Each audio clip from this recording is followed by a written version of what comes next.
Yung J-Trade nga pala, galing pa ng Transa. Isa ko sa lalaban niya yung quarterfinals dito sa Baratagulan. At gusto lang namin magpasalamat sa sponsor sa Jolix Fried Chicken, Demel Bagsakan Shop, JB Motor Shop, Cap Ryan Santor ng Barangay San Francisco, General Trias, Cavite.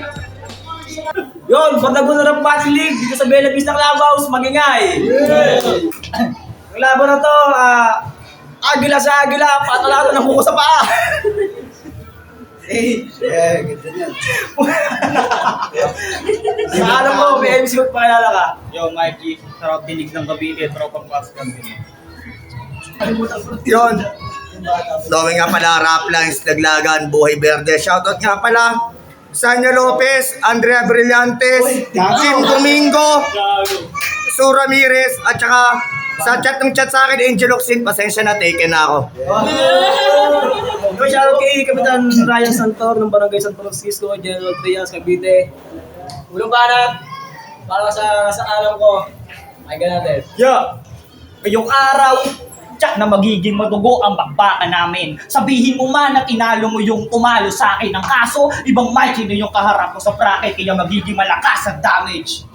Kasi pag ako sumasampa, naging unlimited mga dala. Kung inakala mo na ako'y magtitipid, asa ka pa. Kung battle MC na mahilig magpatawa at yung binigyan na Panginoong ng pangalawang buhay, siguradong masisilid ka talaga.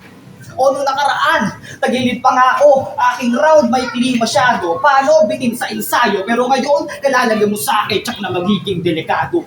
Kaya ibang klaseng pwersa ang sa'yo ipadadama. Di mo ako mauuga, sabihin mo man na champ ka. O alam naman natin na yun ay chamba. Ngayon sumali, baka sakali yung corona ay muling mapa sa kanya. At speaking of champ, paano nga ba nag-champion yun? Unang bugad ang matera, matibay 5 dahil mahina boss kung ilay siya'y nakatungtong sa pangalawang yugto. Yung round hindi nabuo. Pagdating na semis, siya hindi pinagandaan ng John Wish na kupo. Nakalusot ka lang sa lake sa peking trono ka nakaupo. At ano bang estilo niya ni Verse? Gagamit ang personal sa kalaban para yung momento makuha niya rin. Talagang magulang kami. Pero di yun uubra kahit anumang gawin. Saglit ko lang to na patutumbahin. Isang insekto na aking pupuksain. Kung inakala mo na basic lang ako, pues mali ka ng pinasok na tournament. Kasi ganito yan, mag-wordplay.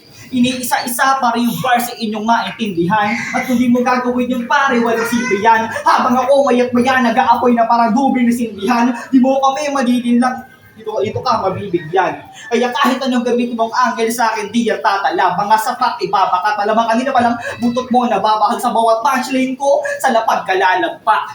Pero huwag ka masyadong kabahan kasi pasilip lamang to. Walang diin mga banat mo. Huwag kang feeling malakas dyan bro, dahil itong representing ng gentry ang papatay sa'yo. Ay, wala ba? Tayo na, web. Eh di putang ina mo! Ganto ka ng ganto, bakit di ba yung pader sa'yo? At hindi nasisindihan yung buo hanggang sa makita mong abo. Ano pakiramdam? Na mag-isa ka na lang. Pag sasakay ka ng tricycle, wala kang kakilala, kaya puro special ka dyan.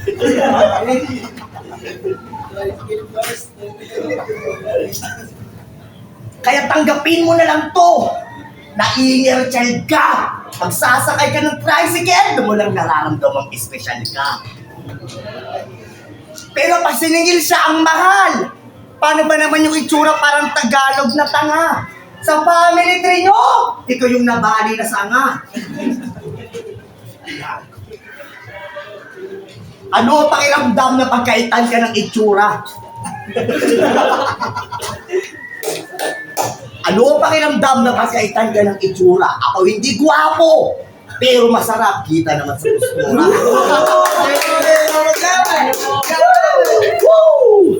Ganon talaga mga kuya. Yung itsura ko walang butas-butas, parang perfectong pintura. Samantala yung mukha mo butas-butas. May mga bilog-bilog pa yan.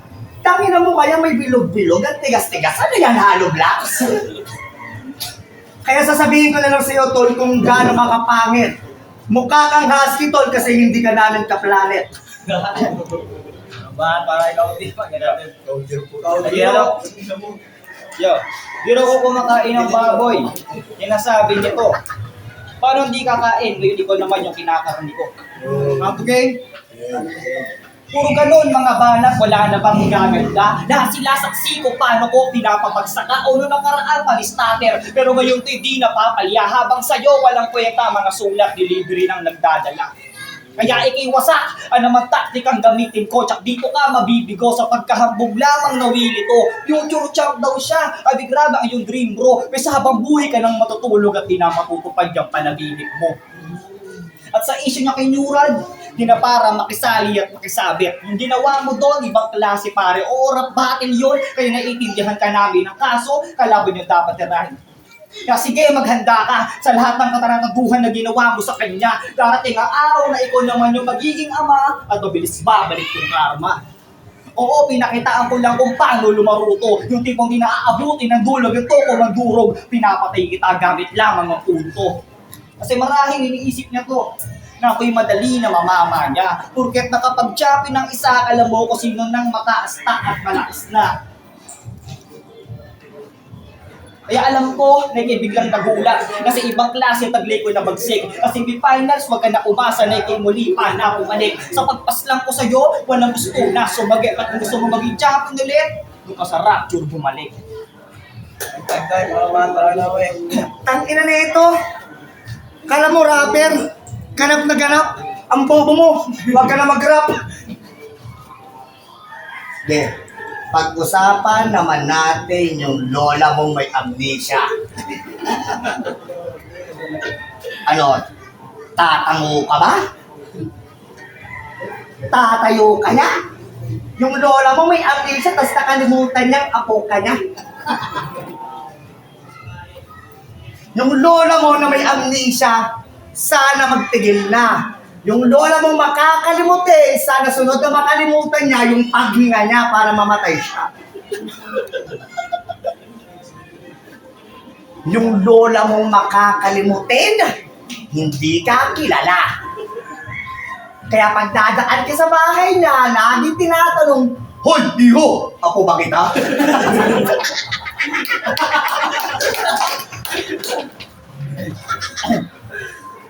Yung tinuturing mong lola, hindi ka kilala. Ang hilig nyo sa channel to, no? Tapos kayo magkapamilya. Oo. Ang hilig nyo sa channel to, no? Tapos di kayo magkapamilya. Alam ko, masakit to. Kasi ako yung tuso. Yung heartbeat niya, 7 na lang. Kasi mawawala na siya ng kapuso. May TV kasi papa mo. May TV si papa mo. Kaya ako, mabait pa rin naman. Kahit medyo naaaning. Huwag ka magalala, wish ko sa papa mo magkaroon ng TV na hindi gumagaling. Tapos sa channel 25 namin papanoorin kung saan yung palabas pag madaling araw, puro mga salita na lang ni Jesus. 1 taon na lang itatagal niya, parang liga lang ni Tibus. Pangit sa pangit. Kaya, yung kalaban mo sikat, kahit di ganong kilala. Matagal na sana ako nasa flita pa yung alok sa akin ni Arik na labanan si Looney, di ko tinanggihan sa kanya. Kaya pasensya ka na, Lon. Tropa kita, ayoko masaktan yung damdamin mo. At saka ayoko rin kalaban si Abra, magkamukha naman kami at yun ay parang kuya ko. Ayoko rin naman labanan si Abra, total magkamukha kami at yun ay parang kuya ko. Pakinggan naman natin yung mga wak na multineto at mga wordplay. Magigay para kay Unico. Tangina, nakakatawa siya. Sobrang taba mo, mukha ka ng planggana. Woo! Yung boses mo parang baklang natili. Yung ganyang itsura, tol, mukha kang pokey na nakangiti. Kaya sa akin ito yung matik tulog. Ikaw lang nakita kong manok na may... Pares galing sa rapture kaya magiging maganda yung kalalabasan. Di na makalalabas pa yan. Malabo tong makatungtong sa pangatlo na baitang. Kasi bago ka pa makahakbang doon, winasak ko na yung hagdan. Kasi ganito ako magsulat, pare pandiinan, di na magiging win yan. At ako na mismo gagawa ng sarili mong libingan. Yung pagbawi, ginawang triple at ikaw aking gigilitan. Pinagdanasin mo sa akin, magiging mapait, Brad. Di na yan makakailag, malabo mo ko na matinag. Tinig yung init, pero di pa rin ito natapuan na sikat. Habang mga letra kong binabato, malakas palagi ang impact, kaya makakatingin sa kato ng big shot. Kaya naman ang manalo ka, hindi nararapat. Walang panahon yung pagpapatawa mo sa aking pagiging malawak. Asusin na tagumpay, ako lang pwedeng makahawak na lang kayo makikita ang bahid ng dumi pagkatapos na ako magligpit ng kalak. Kaya ano, Verse Bexa, ito yung mga bana na sa'yo lamang nakadirekta. Malabong masakit pagkat marami pa akong baon na naserba. Laban namin naging intense na, di na para magpigil kasi kaya kitang patamaan kahit na nakapiring pa. Kaya sa akin yung piyan, gusto lang parang papel kasi matik ulit lang. Record mo rito aking dudungi sa audio nang hanapin yung pangalan Verse sa poster pagkatapos ko na yung maguhitan. Kaya bugbog sarado, ang dami ng punchline sa mukha mo magla-landing. Di na yan magkakakorona pagtapos yung saksakan ng vaccine. O mas lamang ako pag-uusapan ni standing. Pero ngayon, ako yung mananatiling nakatayo sa laban natin. Ba, para kayo naman pag natin. Oh? Feeling mo, ang galing mo? Payag ka, immortal ka. Kaso araw-araw masakit ipin mo.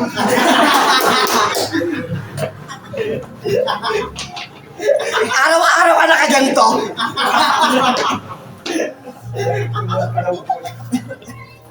Hindi. Immortal ka pala, ha? Hindi. Yung kapatid mong autistic, kamusta?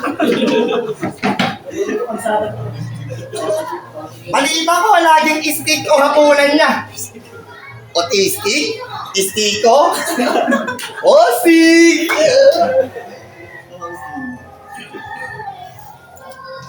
Binabagil ako sa Rapture. Tingin mo ang visa mo. Ba't ako babate sa Rapture? Di ko nga kilala yung liga nyo. Ilang views ng liga nyo? 86? Fuck you. Okay. Organizer to ng event. Total may sariling liga to. Pabatilin mo ako tapos hindi ko sisiputin doon kalaban ko. Kukupanin ko lang liga mo. At yun yung aking masasabi. Hindi ako sisipot pero tangina mo mag-iwan ako na naka-plastic na tae. Tangina mo ka? Ang cute na mukha mo.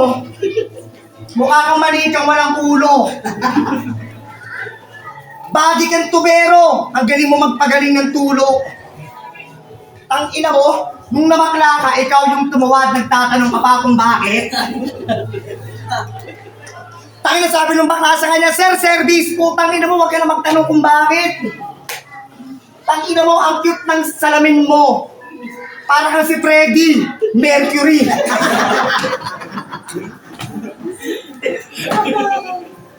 Kaya dito, matik, ikay mapapauwi. Kaya pag sinabi kong Bardagulan, sabihin nyo, okay. Tangin mo, at bago magtapos, total mabait naman ako. Para di na mahirapan yung lola na ito, sana po bukas mawala na lang kayo. Wala laban na yun. Parehas na sinipot ng kalaban. Laban na yung promo.